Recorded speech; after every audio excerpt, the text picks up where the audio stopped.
Hi everyone, welcome to J R tutorials. I am your friend Rahul Jaiswal. तो दोस्तों, कैसे हो आप सभी लोग? उम्मीद करता हूँ आप सभी लोग बहुत अच्छे होंगे और आपकी स्टडीज उससे भी बेहतरीन तरीके से चल रही होगी। तो जैसा कि हमने आपसे प्रॉमिस किया था कि हम आपके लिए एक न्यू बैच लेकर आएंगे, खासकर 7th 8th और 9th वाले बच्चों के लिए साइंस और मैथ सब्जेक्ट का। क्योंकि देखो, ऑलरेडी सभी चीज हमने पढ़ा रखा है हमारे इस चैनल जे आर ट्यूटोरियल्स के ऊपर। सारे सब्जेक्ट सारे स्टैंडर्ड के अवेलेबल है, मतलब जो भी आपको पढ़ना है बस आप यूट्यूब पे सर्च करो, हमारे चैनल का नाम डाल के जे आर ट्यूटोरियल्स, सारे वीडियोस मिल जाएंगे। हमारे पूरे व्हाइट बोर्ड वाले वीडियोस प्रेजेंट है, ठीक है। लेकिन जैसे कि आपसे मैंने प्रॉमिस किया था कि हम नया डिजिटल बोर्ड लाएंगे और आपके लिए और नए नए कंटेंट लाएंगे और अपग्रेड करेंगे चीज़ों को। तो हम इसलिए आप लोग के लिए दोबारा मेहनत करने के लिए तैयार हो चुके हैं और ऑलरेडी हमने स्टार्ट कर दिया है। तो 9th स्टैंडर्ड का मैथ्स 1 अलजेब्रा का ऑलरेडी एक चैप्टर हमने कंप्लीट भी कर दिया, जिसका नाम सेट था। अगर आपने वो लेक्चर्स नहीं देखे तो जाके चेकआउट कर लो, हमारे चैनल के ऊपर आपको मिल जाएंगे। साथ ही में आप लोग को बता दूं, आज का जो लेक्चर होने वाला है वो हम स्टार्ट कर रहे हैं एक न्यू बेहतरीन चैप्टर ऑफ मैथ्स पार्ट 2, यानी ज्योमेट्री का पहला चैप्टर, जिसका नाम है दोस्तों बेसिक कॉन्सेप्ट ऑफ ज्योमेट्री। अभी जो चैप्टर है बेसिक कॉन्सेप्ट ऑफ ज्योमेट्री, आज क्या सीखने वाले? आज हम इस चैप्टर में कुछ ऐसे कंसेप्ट के बारे में सीखेंगे जो ज्योमेट्री का एक बेस डिसाइड करता है। क्योंकि देखो, ये ज्योमेट्री पहली बार आपको सब्जेक्ट आया है।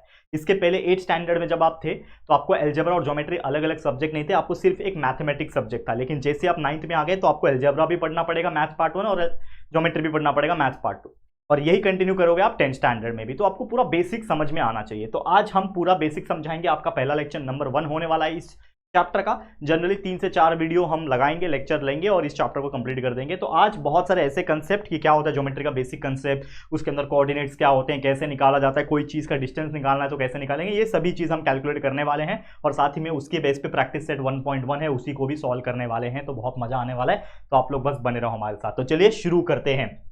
तो सबसे पहले हम बात करेंगे कोऑर्डिनेट्स का मतलब क्या है। देखो, कोऑर्डिनेट्स का मतलब स्टार्ट करने से पहले आपने भले ही 7th स्टैंडर्ड 8th स्टैंडर्ड में एक सिस्टम पढ़ा होगा जिसको हम लोग बोलते हैं नंबर लाइन सिस्टम। ये जो आपको एक लाइन दिख रही है, दोनों तरफ एरो मारा हुआ, बीच में एक जीरो पॉइंट है, जीरो है। उसके बाद राइट हैंड साइड जाओगे तो 1 2 3 4 5 ऐसे करके करके जाएगा, और लेफ्ट हैंड साइड जाओगे तो -1 -2 करके करते जाएगा। तो ये इस चीज को हम लोग क्या बोलते हैं? Number line system. क्या बोलते हैं दोस्तों? Number line system. ये सभी लोग हम लोग जानते हैं, इस चीज को नंबर लाइन सिस्टम कहा जाता है, जो कि हमने 7th और 8th में पढ़ा होगा। लेकिन ये जो नंबर लाइन सिस्टम है, इसमें एक और बहुत इंपॉर्टेंट पॉइंट जुड़ जाता है, जो कि है कोऑर्डिनेट सिस्टम। अब कोऑर्डिनेट का मतलब क्या होता है? जो भी पर्टिकुलर पॉइंट पे जो भी अल्फाबेट्स लिखे हुए हैं वो उसका कोऑर्डिनेट बन जाएगा। जैसे फॉर एग्जांपल आपको कोई बोलेगा कि tell me the coordinates of ई।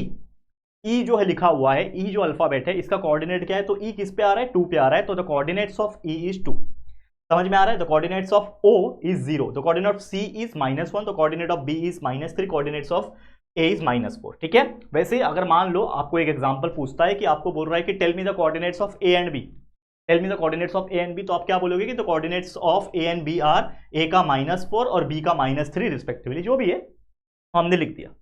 ये आपको समझ में आ गया कि कोऑर्डिनेट्स का बेसिक मतलब जो जिस पॉइंट के ऊपर अल्फाबेट लिखा होता है वो उसका क्या बन जाता है? कोऑर्डिनेट बन जाता है। समझ में आ गया? ये बहुत ही बेसिक चीज है।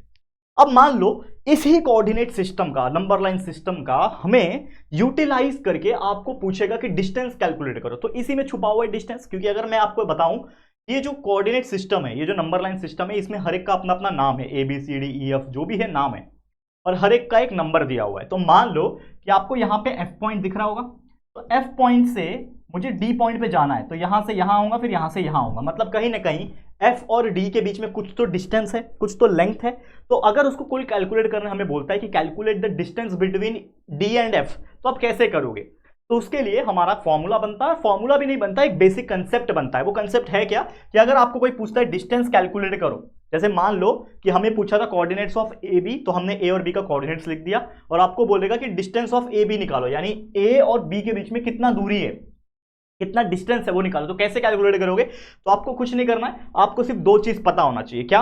ए और बी के कोऑर्डिनेट्स। अगर आपको कोई भी डिस्टेंस पूछता है, ए बी पूछता है तो ए और बी के कोऑर्डिनेट्स, ई एफ पूछता है तो ई और एफ के कोऑर्डिनेट्स, ए डी पूछता है तो ए और डी के कोऑर्डिनेट्स, मतलब जिन भी दो अल्फाबेट के या फिर दो कोऑर्डिनेट्स के आपको डिस्टेंस पूछता है, उन दोनों का आपको कोऑर्डिनेट्स पता होना चाहिए, और वो आपको दिया भी रहेगा। जैसे यहाँ पे ए और बी का कोऑर्डिनेट्स मुझे पता है, -4 एंड -3 है।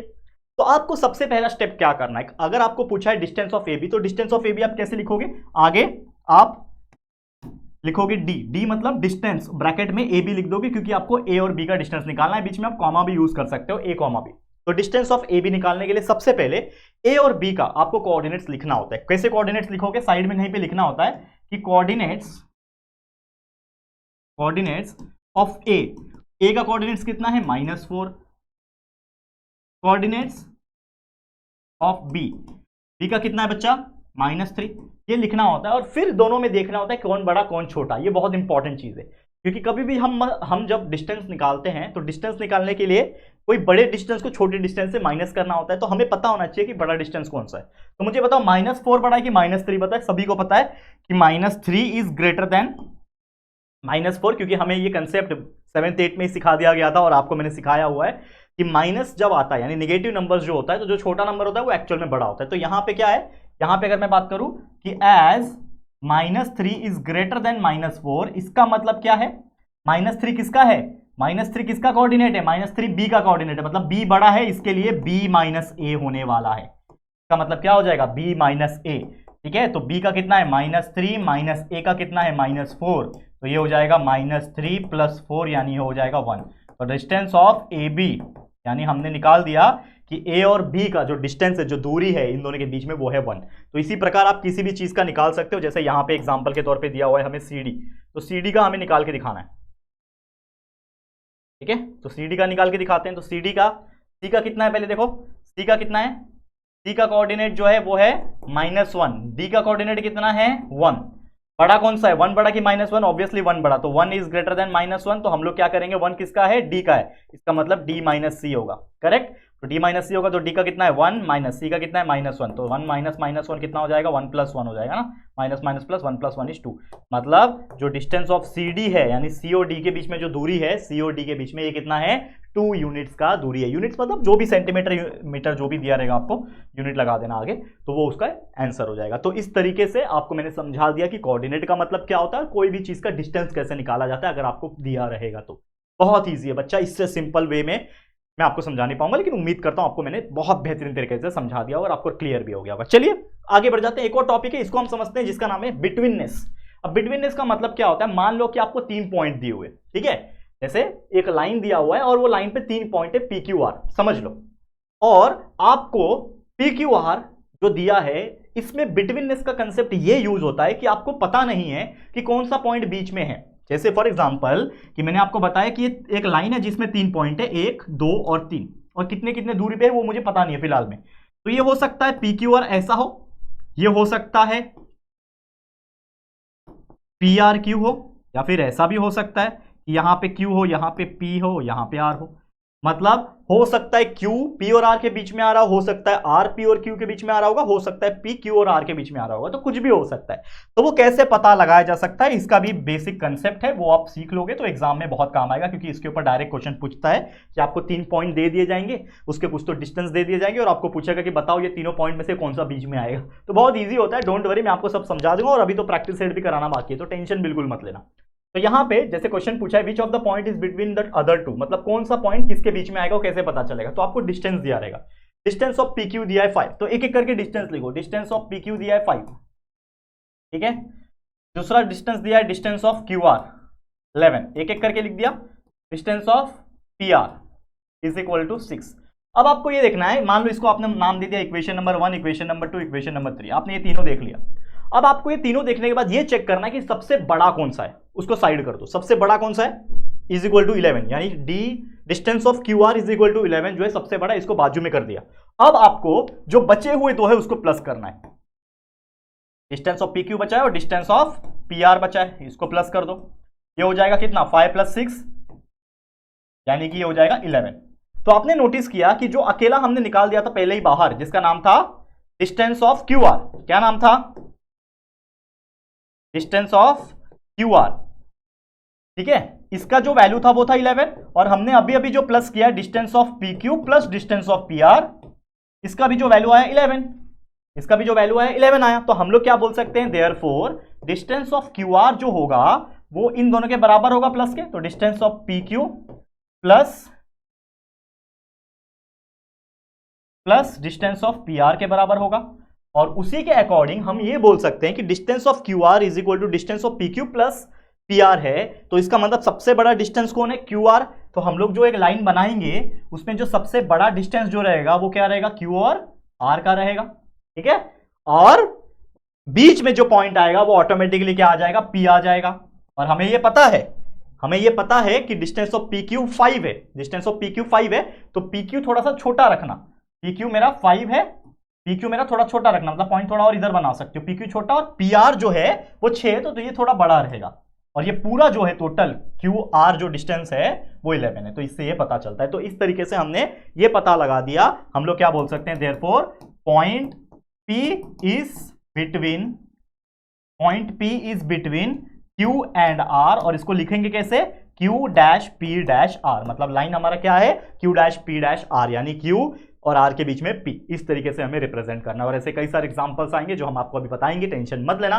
तो सीधा आपको लिए चलता हूं हमारे प्रैक्टिस सेट 1.1 की तरफ, और उसमें इतने सारे क्वेश्चन है कि आपको मजा आ जाएगा, ठीक है। लेकिन जो सेम जैसे हैं उसको मैं आपके लिए होमवर्क के तौर पे छोड़ूंगा, तो आप लोग समझ जाना, और बाकी चीज तो मैं कराता ही हूं हर एक चीज, तो टेंशन बिल्कुल मत लेना। आगे बढ़ते हैं हम लोग सीधा हमारे प्रैक्टिस सेट 1.1। तो तैयार हो जाओ, कुर्सी की पेटी बांध लो, क्योंकि ये हमारे 9th स्टैंडर्ड के ज्योमेट्री का पहला प्रैक्टिस सेट होने जा रहा है 1.1। तो इसमें आपको क्या बोल रहा है, find the distance with the help of the number line. हमेशा क्वेश्चन पढ़ना इज वेरी इंपॉर्टेंट। आपको क्वेश्चन आपको बोल रखा है कि एक नंबर लाइन दिया हुआ है, एक नंबर लाइन सिस्टम है, और उसके हेल्प से आपको डिस्टेंस निकालना है, जो कि अगेन जो हमने आपको सिखाया वही है। तो ये आपको एक नंबर लाइन दिया हुआ है, उसमें उसके कोऑर्डिनेट्स भी दिए हुए हैं, और आपको क्वेश्चन पूछा है डिस्टेंस ऑफ BE निकालो। तो सबसे पहले डिस्टेंस ऑफ BE निकालने के पहले हमें कोऑर्डिनेट्स पता होना चाहिए, तो हम निकालेंगे कोऑर्डिनेट्स ऑफ B। B के कोऑर्डिनेट्स कितने हैं, B का कोऑर्डिनेट्स है 2। उसके बाद हम निकालेंगे coordinates of E, coordinates of E का कितना है बच्चा, E देखो E का दिया है 5, ठीक है। बड़ा कौन है, एज 5 इज ग्रेटर देन 2, 5 बड़ा है 2 से, तो 5 किसका है, E का है। तो देयरफॉर हमारा जो डिस्टेंस ऑफ BE जो रहेगा वो क्या रहेगा, E माइनस B रहेगा, करेक्ट, E माइनस B रहेगा। तो E का कितना है 5 माइनस B का कितना है 2, तो 5 माइनस 2 इज 3। तो हमारा डिस्टेंस ऑफ BE आ गया बच्चा, डिस्टेंस ऑफ BE आ गया 3 यूनिट। अगर आपको ऐसा यूनिट लिखना है तो लिख सकते हो, लिखोगे तो ज्यादा बेटर है। 3 यूनिट, मतलब B से लेके E तक का कितना है, 1, 2 और 3 यूनिट है। देख के भी बता सकते हो वैसे, लेकिन ये सॉल्व करना और पूरा स्टेप दिखाना इज वेरी इंपॉर्टेंट, ठीक है। अगले क्वेश्चन पे चलते हैं। अगला क्वेश्चन डिस्टेंस ऑफ J और A निकालना है। J किधर है, ये J है और ये A, यानी J से लेके A तक का दूरी निकालना है। समझ में आ रहा है, J से लेके A तक का डिस्टेंस निकालना है। तो सबसे पहले अगेन मैं क्या लिखूंगा, कोऑर्डिनेट्स निकालूंगा एक एक करके। कोऑर्डिनेट्स ऑफ J का कितना है बच्चा, J का दिया है -2। उसके बाद लिखूंगा कोऑर्डिनेट्स ऑफ A का कितना है, A का है 1। और क्लियरली आप बोल सकते हो कौन बड़ा है इसमें, -2 बड़ा कि 1 बड़ा है, 1 बड़ा है। तो 1 is greater than, as 1 is greater than -2। इसका मतलब क्या, तो डिस्टेंस ऑफ JA जो मुझे निकालना है, इसके मुझे क्या करना पड़ेगा, 1 बड़ा है ना, तो A माइनस J करना पड़ेगा, A माइनस J। तो A का कितना है मेरा 1 है, माइनस J का कितना है -2, तो 1 माइनस -2 कितना हो जाएगा, 1 + 2 हो जाएगा, यानी 3 हो जाएगा। तो आंसर इज 3। तो distance of JA is equal to 3। तो लिख देता हूं, distance of JA is equal to 3। तो ये रहा हमारा आंसर। कितना बेहतरीन तरीके से, खूबसूरत तरीके से हमने इसका डिस्टेंस निकाल लिया। और आप खुद देख पा रहे हो कि ऐसे क्वेश्चंस कितने इजी होते हैं। और सोचो ये क्वेश्चंस आएंगे एग्जाम में, ऐसे क्वेश्चंस आएंगे कि आपको कोई भी नंबर सिस्टम दिया रहेगा और उसमें से कोई भी डिस्टेंस आपको निकालना रहेगा। तो इस तरीके से आप निकाल सकते हो। अगले क्वेश्चन पे चलते हैं बच्चा, और भी 4 दिए हुए हैं, निकालते हैं। सबसे पहले डिस्टेंस ऑफ PC, तो एक एक करके कोऑर्डिनेट्स निकाल लो। Coordinates of P, coordinates of C। चलो चेक करें P और C का कोऑर्डिनेट्स कितना है। देखो इसमें P का है -4 और C का है 3, -4 और 3 लिख दो फटाफट से। P का है -4, इसका है 3, ऑब्वियसली कौन बड़ा है, 3 बड़ा है। तो एज 3 इज ग्रेटर देन -4, तो देयरफॉर डिस्टेंस ऑफ जो PC आएगा मेरा, इसका वैल्यू क्या आएगा, जो बड़ा है C बड़ा है तो C माइनस P होगा। तो C कितना है 3 माइनस P कितना है -4, तो 3 माइनस -4 कितना हो जाता है, 3 + 4 हो जाता है। इसका मतलब डिस्टेंस ऑफ PC का जो वैल्यू आ जाएगा वो आ जाएगा 7 यूनिट। बहुत इजी क्वेश्चन, इससे सिंपल क्या ही हो सकता है, ठीक है। देखो ध्यान से, अगला क्वेश्चन डिस्टेंस ऑफ JH, तो निकालो यहां पे coordinates of J is equal to, और उसके नीचे coordinates of H is equal to. J और H का निकालना है। तो J किधर है, देखो J का -2 और H किधर है -1, तो J -2 H -1, -2 -1, ठीक है। कहाँ गया, हाँ, ये -2 और ये -1, कौन बड़ा है, -2 बड़ा कि -1 बड़ा, ऑब्वियसली -1 बड़ा, तो एज -1 इज ग्रेटर देन -2, तो therefore distance of J H जो हमें निकालना है बच्चा, उसके लिए मुझे क्या करना पड़ेगा, h माइनस जे करना पड़ेगा, h बड़ा है ना, तो इसके लिए h कितना है, -1 माइनस जे कितना है, -2, तो -1 माइनस -2 कितना हो जाएगा, -1 + 2 हो जाएगा, करेक्ट, समझ में आ रहा है, -1 + 2 हो जाएगा, तो 2 - 1 कितना होता है, 1 होता है, तो हमारा डिस्टेंस ऑफ जे एच जो वैल्यू आ गया वो आ गया 1 यूनिट। कितना इजी एग्जांपल था बच्चा, बताओ खुद ही आप, कितना इजी एग्जांपल है। उसी प्रकार यहां देखो अगला क्वेश्चन, डिस्टेंस ऑफ के ओ, देखो ऐसे क्वेश्चंस कंफ्यूज करने के लिए आते हैं, ओ दिया हुआ यहां पे, तो निकालो सबसे पहले कोऑर्डिनेट्स ऑफ के, कोऑर्डिनेट्स ऑफ के, और अगला है कोऑर्डिनेट्स ऑफ ओ, तो ओ का तो हम जानते हैं ये 0 होता है, के का कितना है वो चेक कर लेते हैं, के का कितना है चेक कर लो, के का कितना है, -3, के का हमें दिया हुआ है -3, तो लिख देते हैं के का कितना है, -3, ऑब्वियसली 0 बड़ा कि -3 बड़ा, 0 बड़ा, हम सब जानते हैं पॉजिटिव नंबर हमेशा बड़ा होता है नेगेटिव नंबर से, तो 0 इज ग्रेटर देन -3, तो देयरफॉर हम लोग बोल सकते हैं कि जो डिस्टेंस ऑफ के ओ हमें निकालना है, इसमें हमें ओ माइनस के करना पड़ेगा, तो ओ का है हमारा 0, ठीक है, देखो ओ और 0 अच्छे से बनाने तो सेम सेम दिखता है, मेरा 0 और ओ सेम दिखता है, लेकिन मैं बोल रहा हूं उसके ऊपर ध्यान देना, माइनस के का वैल्यू है -3, तो 0 माइनस -3 यानी +3 हो जाएगा, तो आपका आंसर आ गया +3, तो डिस्टेंस ऑफ के ओ इज 3, ठीक है। वैसे ही ये कर लो, डिस्टेंस ऑफ, माफ करना, पहले लिखोगे coordinates of O is equal to, ये तो हम जानते हैं 0 होता है, कोऑर्डिनेट्स ऑफ ओ 0 होता है, और कोऑर्डिनेट्स ऑफ ई हमें निकालना है, coordinates of E is equal to कितना है चेक कर लो, प्रीवियस स्लाइड में दिया हुआ है ई का है 5 है ना, ये अच्छे से लिख दो इसको, ठीक है 5, ठीक है, तो ई का है 5 लिख दो, बड़ा कौन है, 5 बड़ा ऑब्वियसली, तो हम लोग बोल सकते हैं कि एज 5 इज ग्रेटर देन 0, तो देयरफॉर जो डिस्टेंस ऑफ ओ और ई जो रहेगा वो क्या रहेगा, ई माइनस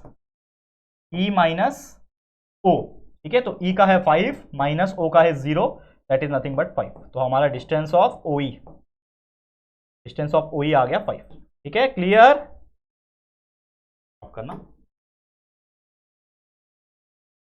डिस्टेंस ऑफ ओई इज इक्वल टू 5, तो इस तरीके से हमने ऑलमोस्ट सभी एग्जांपल कर दिया, अब 6th एग्जांपल तक मैंने सॉल्व करा दिया, इसके बाद के जो भी एग्जांपल्स है सेम ही करना है प्रोसेस, तो आप लोग के लिए वो होमवर्क रहेगा, ठीक है, याद से यहां पे मैं लिख देता हूं होमवर्क वर्ड, ताकि आपको याद रहेगा कि जो बच गया है क्वेश्चन नंबर 1 में, जो बच गया 6 एग्जांपल करा दिया, और भी 1 या 2 बचे हुए हैं, तो ये आप लोग के लिए मैं छोड़ रहा हूं, सेम एज इट इज करना है, जो बड़ा है उसको पहले लेके माइनस कर देना और आपका आंसर आ जाएगा डिस्टेंस, ठीक है, समझ में आ गया। हम बढ़ जाते हैं हमारे अगले क्वेश्चन की तरफ, जो कि होने वाला है क्वेश्चन नंबर 2, अब इस पे ध्यान देना है, एकदम ध्यान देना, क्या बोल रहा है question number 2, if the coordinate of A is x, मतलब जो कोऑर्डिनेट ऑफ ए रहेगा वो एक्स है, और जो वाई रहेगा वो बी है, सॉरी बी का जो रहेगा वो वाई रहेगा, मतलब इन शॉर्ट हमें समझ में आ गया कि ए और बी है, जिसका ए का एक्स है और बी का वाई है, ये हमको क्लियर हो गया।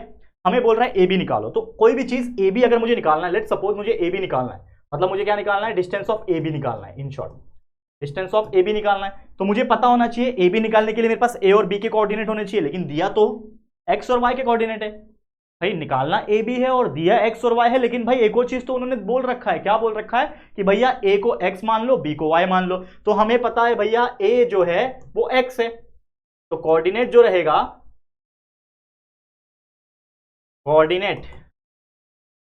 कोऑर्डिनेट जो रहेगा ए का, वो किसके बराबर रहेगा, एक्स के बराबर, क्योंकि बोल रखा है कि ए का वैल्यू एक्स है जो कि है 1, और कोऑर्डिनेट जो रहेगा किसका, बी का, उसको हमने y माना हुआ है, जो दिया हुआ है y का वैल्यू है 7, अब एज 7 बड़ा है 1 से, 7 इज ग्रेटर देन 1, तो देयरफॉर जो डिस्टेंस ऑफ ए बी हमें निकालना है वो क्या रहने वाला है, बड़ा कौन है 7, जो कि है b का वैल्यू, यानी b माइनस ए होगा, तो b कितना है 7 माइनस a का वैल्यू है 1, 7 माइनस 1 इज इक्वल टू 6, तो डिस्टेंस ऑफ ए बी यहाँ पे क्या आ गया बच्चा, 6 आ गया। कितना इजी एग्जांपल है, आप खुद ही देखो और मुझे बताओ कि क्या ऐसे एग्जांपल्स अगर एग्जाम में आएंगे तो आप लोग सॉल्व नहीं कर पाओगे क्या, बताओ मुझे यार, कमेंट करके बताओ कितना इजी प्रोसेस है, बस दिमाग में आपका जो कॉन्सेप्ट मैंने आपको सिखाया वही चलना मांगता है, और इसके अलावा और कुछ नहीं। अगला क्वेश्चन देखो क्या बोल रहा है, x 6 है y -2 है, इसमें भी क्या निकालना है, डिस्टेंस ऑफ ए बी निकालना है, ठीक है, डिस्टेंस ऑफ ए बी हमें निकालना है, क्वेश्चन मार्क। तो हमें पता है कोऑर्डिनेट्स ऑफ ए, जैसे कि हमको पता है ए का वैल्यू जो है वो x है जो कि है 6, और कोऑर्डिनेट्स ऑफ b जो है वो है y जो कि है -2। एज यहाँ पे बड़ा कौन रहेगा, 6 बड़ा कि -2 बड़ा, 6 बड़ा, तो एज 6 इज ग्रेटर देन -2, इसका मतलब हम लोग बोल सकते हैं कि डिस्टेंस ऑफ ए बी जो हमें निकालना है बच्चा, वो क्या हो जाएगा, ए बी जो निकालना है, बड़ा कौन है 6, मतलब ए का वैल्यू, तो यानी a माइनस बी करना पड़ेगा। समझ में आया, बड़ा कौन है, a का वैल्यू है ना, a का वैल्यू 6 बड़ा है ना, 6 है, तो a माइनस बी होगा, नॉट b माइनस ए। तो a कितना है 6 माइनस b का वैल्यू है -2, 6 -2, 6 माइनस -2 यानी 6 + 2, तो therefore distance of A B का जो वैल्यू आ गया वो आ गया 8।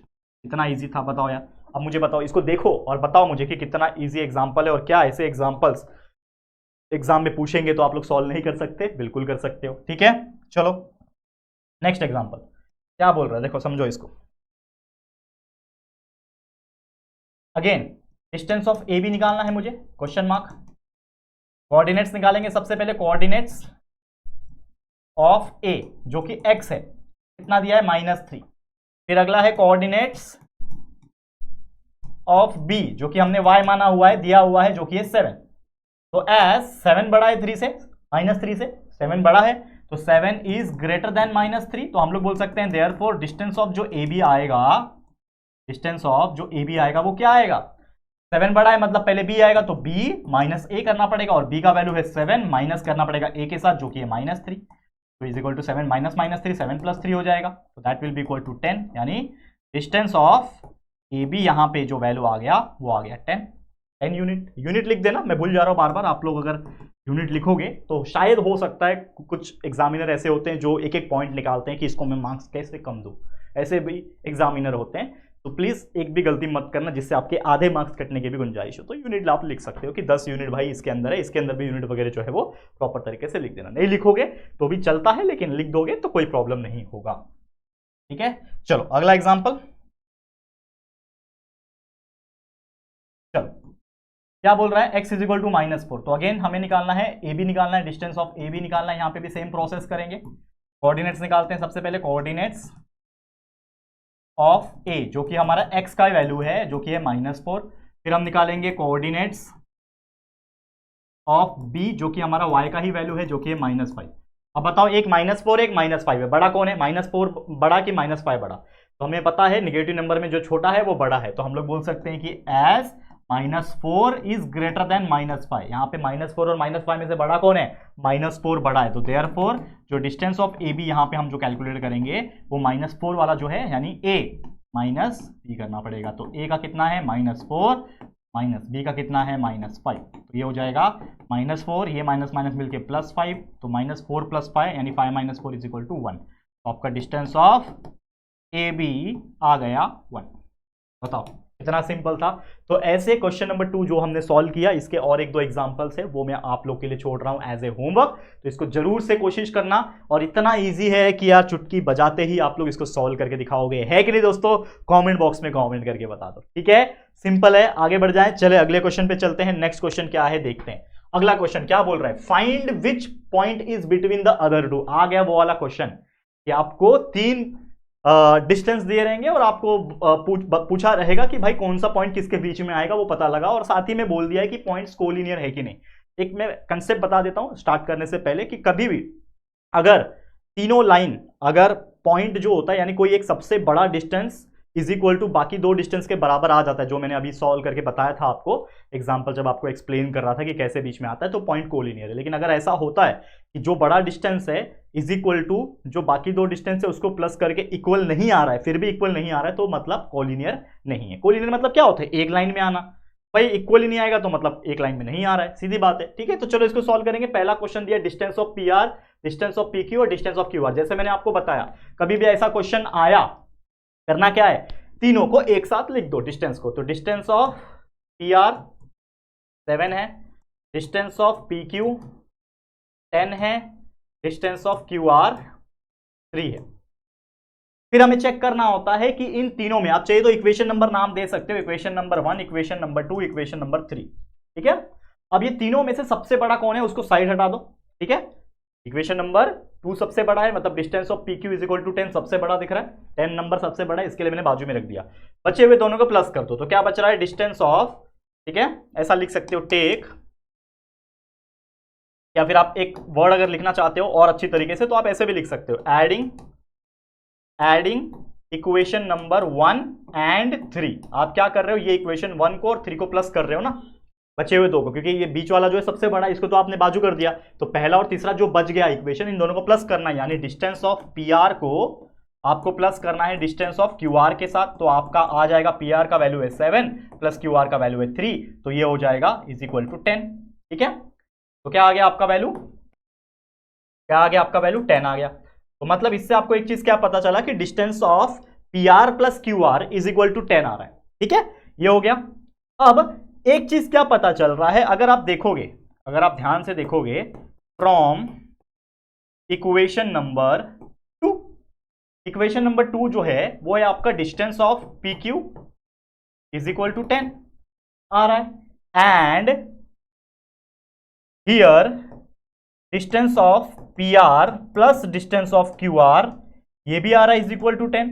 मतलब हम लोग बोल सकते हैं कि therefore distance of P Q is equal to, यानी ये जो पी क्यू है ये 10 है और इन दोनों को प्लस करके 10 आ रहा है, मतलब डिस्टेंस ऑफ पी क्यू जो होगा इन दोनों के बराबर हो जाएगा। तो distance of P R plus distance of Q are, यानी कि ये भी 10 है इज इक्वल टू, ये दोनों को प्लस करूंगा तो भी 10 है। तो हम लोग को इससे एक चीज क्या पता चला, क्या पता चला बच्चा, इससे हम लोग को एक चीज ये पता चला कि भैया distance of P Q is equal to distance of P R plus Q R. मतलब सबसे बड़ा जो है मेरा, अगर मैं लाइन बनाने की कोशिश करूं यहां पे, तो सबसे बड़ा डिस्टेंस क्या है मेरा, सबसे बड़ा डिस्टेंस है पी क्यू, जो कि दिख भी रहा है। तो पी क्यू मेरा सबसे बड़ा डिस्टेंस है, तो पी क्यू मेरा बड़ा डिस्टेंस है और उसके बीच में आएगा कौन बच गया पॉइंट, आर बच गया ऑब्वियसली, तो आर मेरा बीच में आएगा। ठीक है, आर मेरा बीच में आएगा, लेकिन पी से लेके आर 7 है और क्यू आर छोटा है, मतलब पी आर बड़ा है तो थोड़ा बड़ा बना देना, मतलब यहां तक बना देना, क्योंकि पी और आर जो पॉइंट आएगा इसका वैल्यू 7 है और आर और क्यू जो है, क्यू आर जो है वो सिर्फ 3 है। तो इससे ये पता चल जाता है कि इस तरीके से डायग्राम है। तो देयरफॉर हम लोग बोल सकते हैं कि R is the point between P and Q, यानी पी और क्यू के बीच में आर मेरा आ रहा है, और कैसे आ रहा है, दैट इज पी आर और क्यू आ रहा है। ठीक है, एंड ऑल्सो हम एक और चीज बोल सकते हैं, देयरफॉर कि ये जो पॉइंट्स है, therefore points P R Q R collinear. भाई ये कोलिनियर है ना, क्योंकि भाई एक ही लाइन में आ रहे हैं ना, देखो यहाँ पे कोलिनियर है, इसके लिए हम लोग बोल सकते हैं therefore the points P R Q R collinear, जो कि हमने पूछा है कि कोलिनियर है कि नहीं, तो ये क्या है, कोलिनियर है। तो इस तरीके से आपको कहीं पे भी क्वेश्चंस आएंगे ऐसे, जो आपको पूछा रहेगा कि इन बिटवीन कौन सा पॉइंट है, वो आपको बताने के लिए। वैसे देखा जाए तो कायदे से तो पी क्यू आर होना चाहिए, लेकिन यहाँ पे पी आर क्यू है। क्यों, क्योंकि भाई आर जो है वो बीच में आ रहा है पी और क्यू के। क्लियर, बहुत ईजी एग्जांपल है। आगे बढ़ जाते हैं, नेक्स्ट क्वेश्चन पे चलते हैं। ठीक है, नेक्स्ट क्वेश्चन क्या है, देखो उसी प्रकार का क्वेश्चन है। देखो क्या है, डिस्टेंस ऑफ आर एस दिया हुआ है, तो डिस्टेंस ऑफ आर एस 8 है, डिस्टेंस ऑफ एस टी 6 है, डिस्टेंस ऑफ आर टी 4 दिया है। सबसे बड़ा कौन है, 8, सबसे बड़ा कौन है, 8 है। इसको नाम दे दो पहले, इक्वेशन नंबर 1, 2 एंड 3।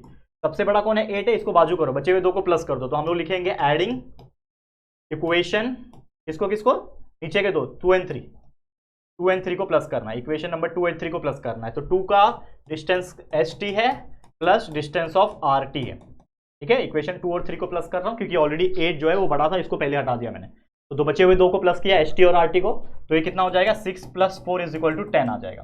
ठीक है, मतलब distance of S T plus distance of R T is equal to 10। आप चाहिए तो इसको एक और नाम दे दो, इक्वेशन नंबर 4। ठीक है, अब हम लोग बोल सकते हैं कि फ्रॉम, एक कलर में थोड़ा यहां पे चेंज करता हूं, फ्रॉम इक्वेशन नंबर 2 एंड 4, आप इक्वेशन नंबर 2 ले लो और 4 ले लो, तो इससे ये पता चलता है कि, सॉरी 2 नहीं, माफ करना, इस बार इक्वेशन नंबर 1 है यहां पे, डिस्टेंस ऑफ 1, तो आपका 1 है ना, तो डिस्टेंस आर एस जो है आपका, ठीक है, ये भी 8 है, एंड इन दोनों को प्लस करके distance of S T plus distance of R T, इन दोनों को भी प्लस करके 10 है।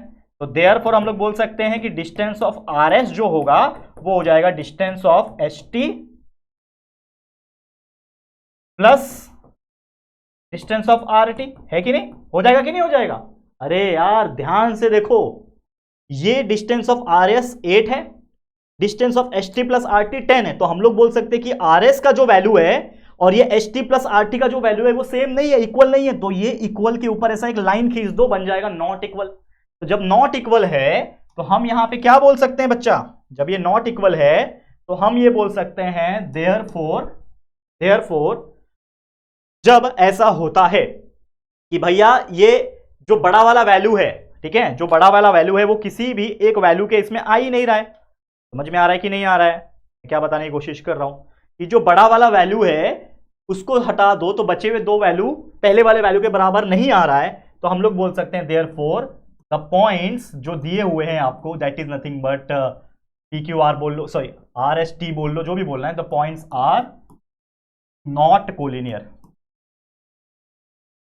पॉइंट्स क्या है, कोलिनियर ही नहीं है, और जब कोलिनियर है ही नहीं भाई तो सीधी सी बात है उन दो पॉइंट्स के बीच में एक तीसरा पॉइंट आएगा ही नहीं, क्योंकि ये भाई कोलिनियर ही नहीं है, मतलब वो एक लाइन में आएंगे ही नहीं, क्योंकि भाई कोई डिस्टेंस मैच ही नहीं हो रहा है उससे। समझ में आ रहा है? तो कभी भी याद रखना कि अगर ऐसा होता है कि जो सबसे बड़ा डिस्टेंस है और बाकी के जो डिस्टेंस है दोनों, उन दोनों को प्लस करके पहले वाला जो बड़ा वाला डिस्टेंस है उसके बराबर नहीं आता है, नॉट इक्वल आता है, तो समझ जाना कि आपके पॉइंट्स जो दिए हुए हैं वो कोलिनियर नहीं है, आर नॉट कोलिनियर। और एक बार नॉट कोलिनियर है तो आपका वो पॉइंट्स मिडल वाला यानी बिटवीननेस वाला कंसेप्ट काम ही नहीं आएगा। यहाँ पे आपको छोड़ देना है कि भाई नॉट कोलिनियर, खत्म कहानी। ठीक है, समझ में आ गया? एक और एग्जांपल देखो, क्या बोल रहा है, distance of LM 11, distance of MN 12, distance of NL 8, equation 1, equation 2, equation 3, तीन इक्वेशन है, सबसे बड़ा कौन सा दिख रहा है, 12 वाला, तो इसको हटा दो, बाकी दोनों को प्लस कर दो, यानी एडिंग 1 और 3, एडिंग इक्वेशन 1 एंड 3। 1 कितना है, डिस्टेंस ऑफ LM है, प्लस डिस्टेंस ऑफ NL है, इन दोनों को प्लस किया तो ये हो जाएगा 11 + 8 जो कि हो जाएगा 19। का मतलब जो डिस्टेंस ऑफ LM आ रहा है प्लस डिस्टेंस ऑफ NL जो आ रहा है, इन दोनों को प्लस करके 19 आ रहा है, इसको इक्वेशन नंबर 4 नाम दे दिया आपने। ठीक है, आपने क्या नाम दे दिया, इक्वेशन नंबर 4। अब यहां पे जो सबसे बड़ा वाला इक्वेशन था इक्वेशन 2, तो हम लोग लेंगे from equation number 2 and equation number जो अभी निकाला 4। तो इससे पता चला इक्वेशन नंबर 2 तो मेरा ये है कि डिस्टेंस ऑफ MN जो है वो है 12, एंड यहां पे जो डिस्टेंस हमने निकाला LM plus distance of NL वो है मेरा 19। तो इससे पता चला कि जो डिस्टेंस ऑफ MN जो आ रहा है मेरा, जो कि 12 है, वो नॉट इक्वल है, क्योंकि ये डिस्टेंस 12 है और इन दोनों को प्लस करके 19 है, तो ये नॉट इक्वल आएगा distance of LM plus distance of NL करके। ठीक है, तो इसका मतलब भाई नॉट इक्वल आ गया, तो हम लोग क्लियर कट क्या बोल सकते हैं, therefore the given points are not, या फिर नॉन कोलिनियर बोल लो या फिर नॉट कोलिनियर, जो भी आपको अच्छा लगे आप लिख सकते हो, नॉन कोलिनियर। समझ में आ गया? दैट्स इट, खत्म। क्लियर? कितना इजी एग्जांपल्स होते हैं ऐसे। तो उम्मीद करता हूं कि आपको कभी भी ऐसे एग्जांपल्स दिखेंगे तो आप सॉल्व करेंगे। बचे हुए 1-2 एग्जांपल है, सेम ऐसे ही करना है, जो इक्वल आएंगे वो कोलिनियर लिखना, जो इक्वल नहीं आएंगे उसको नॉन कोलिनियर लिखना, बस यही करना है। और एक बार कोलिनियर आ गया तो आपको पता है बीच में कौन सा पॉइंट आएगा, तो आपको लिखना है, जैसे फर्स्ट एग्जाम्पल मैंने सॉल्व करा है। ठीक है, हो गया। तो अब अगले क्वेश्चन पे चलते हैं। नेक्स्ट क्वेश्चन क्या है, देखो यहाँ पे क्या बोल रहा है, question number 4, on a number line point ABC are such that distance of AC is equal to 10। मतलब एक नंबर लाइन कुछ तो होगा ABC का, जिसमें आपको बोल रखा है डिस्टेंस ऑफ AC जो है वो है 10। ठीक है, डिस्टेंस ऑफ CB जो दे रखा है उन्होंने वो है 8, और डिस्टेंस हमें पूछा है, दो डिस्टेंस दिया और हमें पूछ रहा है कि डिस्टेंस ऑफ AB आपको कैलकुलेट करना है, is equal to question mark. कैसे निकालोगे, सवाल यही उठता है, कैसे निकालोगे? तो हमको एक चीज पता है बच्चा कि डिस्टेंस ऑफ AC जो है ये 10 है। ठीक है, मान लो कि मैंने मान लिया कि डिस्टेंस ऑफ मेरा ये AC होगा,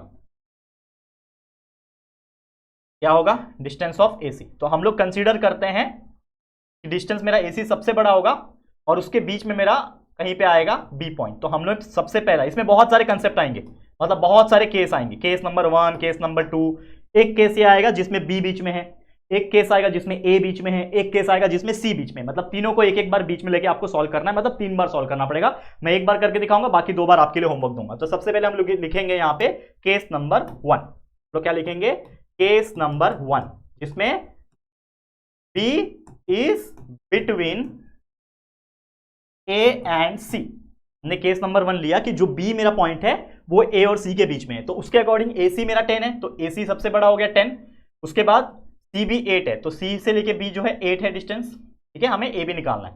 तो मुझे पता है कि डिस्टेंस ऑफ बड़ा वाला, डिस्टेंस ऑफ जो बड़ा होगा, सबसे बड़ा जो डिस्टेंस होगा AC, वो क्या हो जाएगा, AB प्लस BC होगा। तो distance of AB plus distance of BC होगा बच्चा, ये तो सीधी सी बात है, मतलब दूसरी या तीसरी का बच्चा भी बता देगा कि सबसे बड़ा डिस्टेंस जो होगा वो इसका और इसका एडिशन होगा। तो डिस्टेंस ऑफ AC में जानता हूं जो कि दिया हुआ है 10 is equal to distance of AB में नहीं पता है, इसको मैं छोड़ दूंगा एज इट इज, और डिस्टेंस ऑफ BC में जानता हूं जो कि है 8। मुझे चाहिए डिस्टेंस ऑफ AB, तो distance of AB will be equal to what,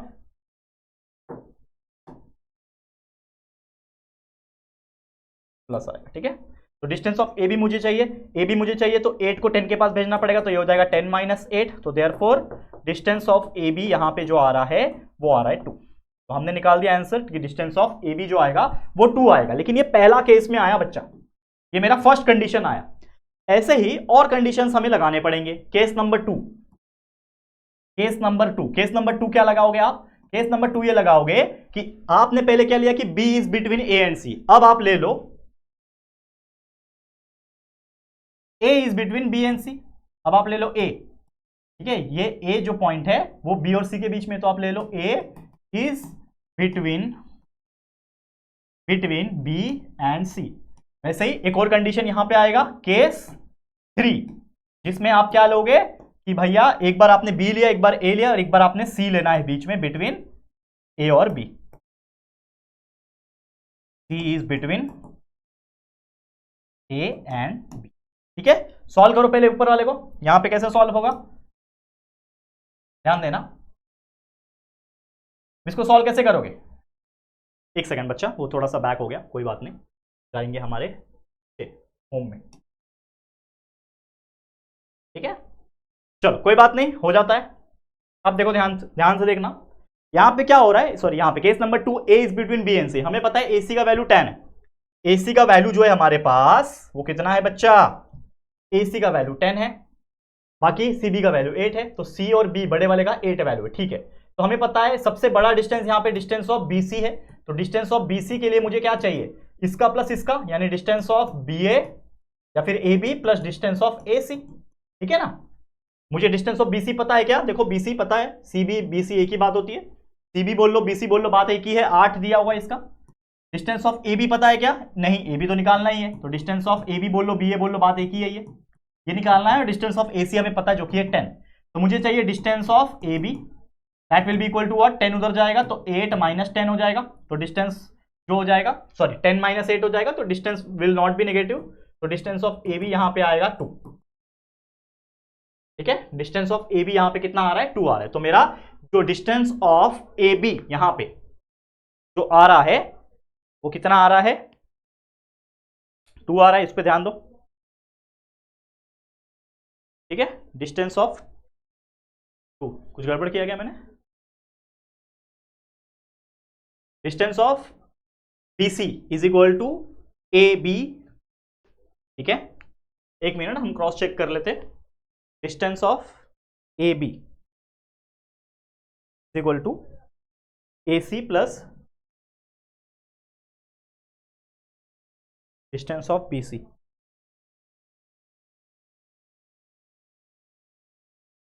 हाँ देखो बच्चा, क्या गड़बड़ हुआ पता है? यहां पे गड़बड़ हमसे ये हुआ कि हम आंख बंद करके सॉल्व करते जा रहे हैं, लेकिन एक बेसिक कंसेप्ट जो मैं भी थक गया हूं शायद इसलिए ध्यान नहीं दे पाया, क्योंकि देखो हम पढ़ा के थक जाते हैं, और ये सच बात है, या आप मानो चाहे मानो, आप कमेंट में करोगे कि सर आपने मिस्टेक किया। यस, मैंने मिस्टेक किया। मिस्टेक ये किया कि थोड़ा सा मैंने लॉजिक नहीं लगाया यहाँ पे। क्या लॉजिक नहीं लगाया? मैं इसको थोड़ा मिटाना चाहता हूँ, माफ करना। लॉजिक ये नहीं लगाया, एक सेकंड रुक जाओ, ठीक है बच्चे, ध्यान देना, एक सेकंड रुक जाओ। आप देखोगे तो आप हंसोगे। देखो मुझे पता है डिस्टेंस ऑफ AC 10 दिया हुआ है, डिस्टेंस ऑफ CB दिया हुआ है 8, तो C से लेके B यानी ये पूरा डिस्टेंस जो है ये 8 दिया है। तो क्या ऐसा हो सकता है कि जो पूरा CB है उसका डिस्टेंस 8 है और इसका डिस्टेंस AC का 10 है? तो ये क्या पॉसिबल है? क्या नहीं हो सकता ना भाई। तो हम लोग बोल सकते हैं कि ये जो कंडीशन है BAC इज नॉट पॉसिबल, ये कंडीशन ही पॉसिबल नहीं होगा बच्चा। क्यों नहीं होगा?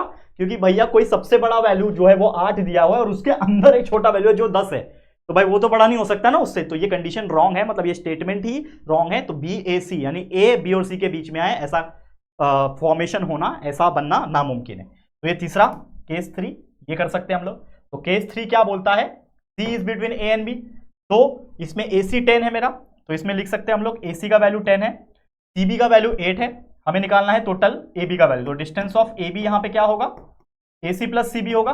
Distance of AC plus distance of C B होगा, तो जो कि होगा डिस्टेंस ऑफ ए सी होगा 10 plus distance of C B होगा 8, 10 प्लस 8 इज इक्वल टू 18। मतलब इस बार जो डिस्टेंस ऑफ ए बी आया वो आया 18। तो हमने तीनों कंडीशन देख लिया। केस नंबर 1 जिसमें बी ए और सी के बीच में है, इसका वैल्यू 2 आ रहा है, डिस्टेंस ऑफ ए बी इसके हिसाब से 2 आ रहा है। जब हमने ए डाला बी और सी के बीच में तो भाई ये वो कंडीशन बन ही नहीं सकता, तो ये फेल हो गया। और तीसरा कंडीशन ये है कि जब हमने सी डाला ए और बी के बीच में तब हमारा डिस्टेंस ऑफ ए बी आया।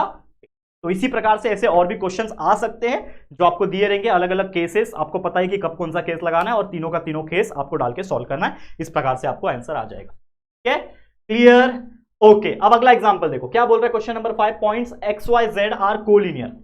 आपको बोल रखा है कि points X Y Z collinear है, ठीक है।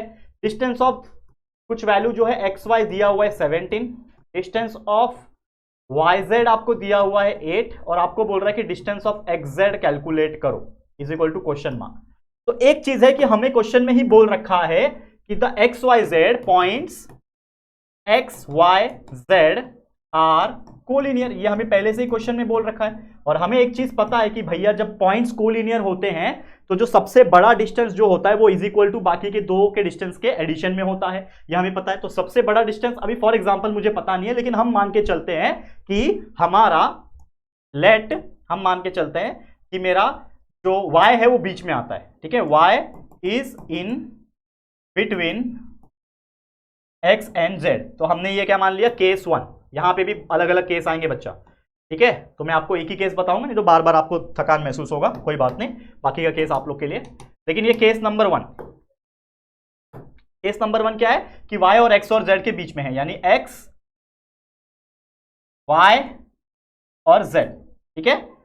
x और z के बीच में y है, x y का वैल्यू कितना है टोटल, ठीक है। y is between x and z ना, सॉरी हम लोग को लेना था z, सबसे बड़ा 17 दिख रहा है ना मुझे यहाँ पे। अब मुझे पता नहीं है एग्जैक्टली, मुझे पता नहीं है, यहाँ पे हम लोग ऐसा मान के चल रहे हैं कि हमारा पहला कंडीशन में ये मानता हूं, ध्यान देना, पहला कंडीशन में ये मानता हूं कि let's z is between y and z, ठीक है। ये मैं मान के चलता हूं। देखो आप कुछ भी मान सकते हो, तीन ही कंडीशन बनेंगे, कोई एक तो बीच में आएगा, एक पहली बार में। तो मैं मानता हूं कि मेरा इस बार तीनों लाइन में z बीच में आता है और x और y यहां पे आता है, ठीक है। z is between x and y, x and y। ये हमारा पहला केस हमने मान लिया, जिसमें हमको पता है एक्स वाई का जो वैल्यू है, यानी ये टोटल जो वैल्यू है एक्स वाई का वैल्यू ये 17 दिया हुआ है, वाई जेड का वैल्यू जो है वो 8 है, और हमें एक्स जेड का वैल्यू निकालना है।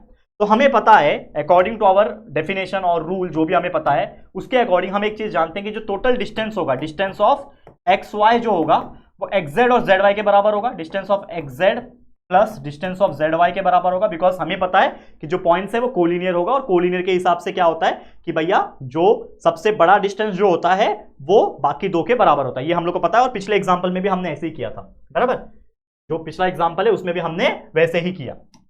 ओके, अब यहां पे थोड़ा सा फोकस करोगे, यहां पे थोड़ा सा फोकस करना है कि डिस्टेंस ऑफ एक्स वाई मैं जानता हूं जो कि है 17, डिस्टेंस ऑफ एक्स जेड मुझे पता नहीं है जो कि हमें निकालना है, बराबर, यही निकालना है हमें, distance of X Z plus distance of Z Y हमें पता है जो कि है 8। तो क्या मैं डिस्टेंस ऑफ एक्स जेड निकाल सकता हूं? तो देखो अगर यहां पे ध्यान से, तो डिस्टेंस ऑफ एक्स जेड जो कि हो जाएगा, ये 8 उधर जाएगा तो 17 माइनस 8 हो जाएगा, तो 17 माइनस 8, तो therefore distance of X Z जो हमारा पहला कंडीशन है उसके हिसाब से 17 में से 8 गया तो बचेगा 9, तो ये आ गया एक्स जेड का वैल्यू 9। ये हमारा आ गया केस नंबर 1। केस नंबर 1 में हमारा जो वैल्यू आ गया वो आ गया 9, ठीक है। क्लियर, समझ में आ रहा है बच्चा? क्लियर है, कोई दिक्कत नहीं है यहां पे? ओके, चलो कोई दिक्कत की बात नहीं। ओके, अब यहां पे ध्यान देना बच्चा, ये जो मैं बताने की कोशिश कर रहा हूं, केस नंबर 2।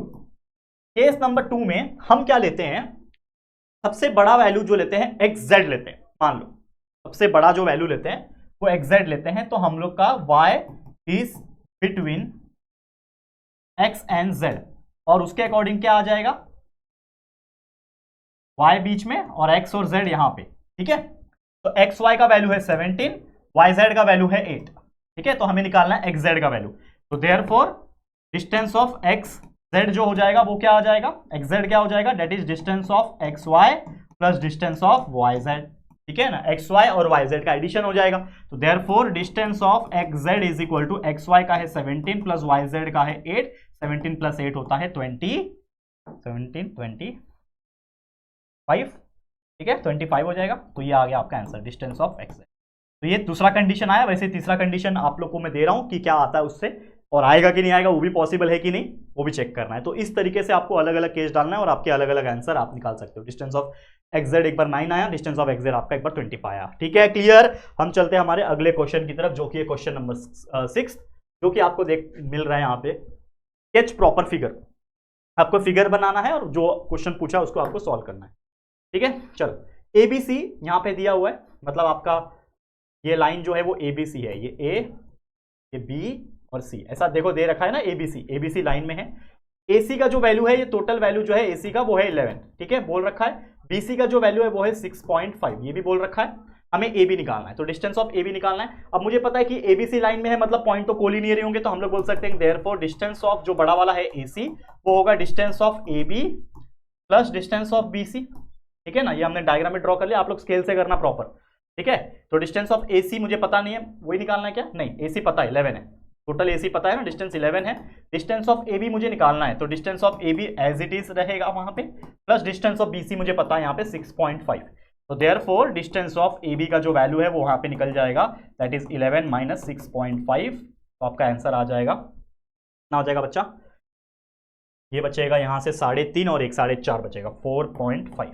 तो आपका डिस्टेंस ऑफ ए बी जो है वो आ गया 4.5। कितना ईजी था, क्लियर। उसी प्रकार के और भी क्वेश्चन है जो मैं आपको दूंगा, लेकिन ये क्वेश्चन आपको मैं सॉल्व कराता हूँ, थोड़ा अलग दिख रहा है इसके लिए। अब इफ एक्स वाई जेड दिया है, यानी कि जो लाइन है आपका, तो आपको कैसे ड्रॉ करना है, एक्स बीच में वाई और ये जेड, लाइन से दिया एक्स वाई जेड, जिसमें एक्स जेड का जो वैल्यू है, यानी ये टोटल बड़ा वाला जो वैल्यू है वो दे रखा है आपको 3√7। क्या दे रखा है, 3√7। और जो एक्स वाई का वैल्यू है वो है √7। एक्स वाई किधर दिख रहा है, ये वाला वैल्यू जो है वो है √7। हमें बोल रहा है find the value of Y Z. ठीक है, कोई बात नहीं। अब मुझे पता है कि जब ये एक लाइन में है तो कोलिनियर होगा, तो हम लोग बोल सकते हैं कि जो सबसे बड़ा डिस्टेंस है, यानी एक्सजेड जो है, डिस्टेंस ऑफ एक्सजेड जो होगा वो बाकी दो डिस्टेंस के प्लस में होगा, यानी distance of X Y plus Y Z होगा। तो distance of X Y plus distance of Y Z होगा। वैल्यू पता है क्या एक्सजेड का, मुझे पता है that is 3√7 is equal to X Y का वैल्यू मैं जानता हूं क्या, नहीं भैया, एक्स वाई का वैल्यू हम जानते हैं √7 है। ठीक है, plus distance of Y Z तो हमें कैलकुलेट करना है, हमें चाहिए डिस्टेंस ऑफ वाई जेड, ये √7 इधर है प्लस में, तो इधर भेज दो, तो ये हो जाएगा 3√7 माइनस √7, और उधर पे अकेला बच जाएगा distance of Y Z, distance of Y Z सीधा कर लो। तो therefore distance of Y Z is equal to 3√7 में से 3√7 में से एक √7 माइनस हुआ तो कितना बचेगा, 2√7। कितना ईजी है, 2√7, खत्म कहानी। ये आ गया हमारा आंसर। तो डिस्टेंस ऑफ वाई जेड जो हमें पूछा था वो आ गया 2√7। कितना ईजी है ये आप ही मुझे कमेंट करके बताओ। तो इसके जैसा और एक एग्जांपल है जो मैं आपके लिए छोड़ रहा हूं, सेकंड वन, थर्ड वन मैंने करा दिया, फर्स्ट वन करा दिया, सेकंड वन आपके लिए होमवर्क। अब सीधा मैं लेके चलता हूं आपको आज के आखिरी क्वेश्चन, जो कि है क्वेश्चन नंबर 7 पे। क्या बोल रहा है, विच फिगर, FIG लिखा है shortcut, which figure is formed by 3 non collinear point. मतलब 3 नॉन कोलिनियर पॉइंट है जो एक लाइन में नहीं आते। मान लो कि let's take 3 non collinear points A, B and C। तो समझ लो कि एक A पॉइंट इधर है, एक B पॉइंट इधर है और एक C पॉइंट इधर है। ठीक है, A point, B point, C point, ये तीनों एक दूसरे के लाइन में नहीं आ रहे, लेकिन अगर ये तीनों लाइन को मैं जोड़ दूंगा, A से लेके B जोड़ा, B से लेके C जोड़ा, C से लेके A जोड़ा, तो ये क्या बन रहा है, ट्रायंगल बन रहा है। तो देयरफॉर हम लोग बोल सकते हैं triangle can be formed by 3 non collinear points. खत्म कहानी, दैट्स इट। कहीं भी 3 कोलिनियर नॉन कोलिनियर पॉइंट दिया रहेगा, उसको अगर हम जोड़ेंगे तो क्या बनता है, एक ट्रायंगल बनता है। That's it. यही था हमारा आज का लेक्चर, जो कि आप देख पा रहे हो काफी बड़ा बन गया है, लेकिन वर्थ था। अगर आपने ये वीडियो देखा है, 50 मिनट का वीडियो ऑलमोस्ट हो गया, लेकिन अगर कोई बच्चा है जिसने ये वीडियो देख लिया, मैं आपको एक दावे के साथ बोल सकता हूं कि आप थोड़ा सा मेहनत, थोड़ा सा और प्रैक्टिस कर लोगे, आप अपने स्कूल में, अपने क्लास में, जहां पे भी आप पढ़ते हो, आप टॉप कर सकते हो। ये हिम्मत आपके अंदर आ जाएगी। क्लियर। तो इसी के साथ आज का लेक्चर को हम समाप्त करते हैं, लेकिन और भी ऐसे लेक्चर्स हम लाते रहेंगे और बहुत जल्दी देखते देखते ये चैप्टर कंप्लीट करेंगे और देखते ही देखते ये पूरा सिलेबस वापस से कंप्लीट हो जाएगा, क्योंकि ऑलरेडी एक बार तो पढ़ा के हमने रखा हुआ है। ठीक है, तो आज के लिए इतना ही। ये वीडियो आपको कैसा लगा दोस्तों जरूर से कमेंट करके बताना। वीडियो पसंद आया है तो प्लीज वीडियो को लाइक करना, शेयर करना अपने सभी दोस्तों के साथ, और अगर पहली बार आए हो हमारे चैनल पे फटाफट से हमारे चैनल को सब्सक्राइब करके बेल आइकन को प्रेस कर देना। ठीक है दोस्तों, तो जल्दी मिलेंगे फिर एक और नई वीडियो में, तब तक के लिए thank you and good bye.